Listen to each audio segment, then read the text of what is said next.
Nanindigan ng Malacanang na walang halong pamumulitika at nasa konstitusyon ang isinasagawang impeachment trial.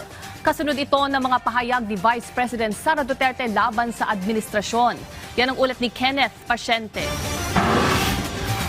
Pinalagan ng Malacanang ang naging pahayag ni Vice President Sara Duterte na dapat na umanong tigilan ng pamahalaan ng pamumulitika. Sagot ng palasyo, mas maiging pagsabihan ng bise ang kanyang mga kaalyado dahil ang mga ito ang siyang namumulitika at naninira sa administrasyon sa pagpapakalat ng fake news. Tinabla rin ng palasyo ang pahayag ng bise na dapat nang itigil ang panawagan para sa transparency at accountability. Buwelta nito, bakit titigilan ang pagsusulong kung parte ito ng obligasyon ng public servant? Sabay ang pagbibigay diin na obligasyon ng bise na sagutin ang mga paratang laban sa kanya dahil kung itatagoan niya ang katotohanan, ito ay maituturing na pagtataksil sa bayan.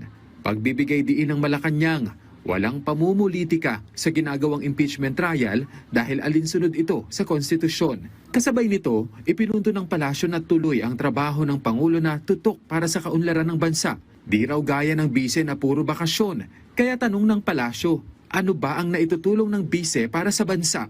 Sinalag din ng Malacanang ang sinabi ng kapatid ng bise na si Davao City Mayor Baste Duterte na inaabuso raw ng administrasyon ng kapangyarihan nito para idiin ang mga kritiko. Gayaan niya ng kanyang kapatid na nahaharap ngayon sa impeachment trial.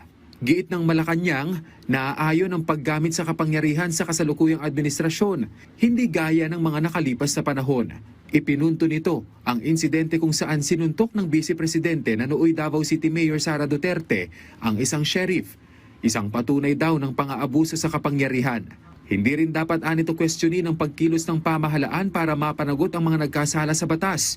At mas maigi na lamang rektang sagutin ng Vice ang mga paratang sa kanya kesa mamintang na sila ay pinupolitika.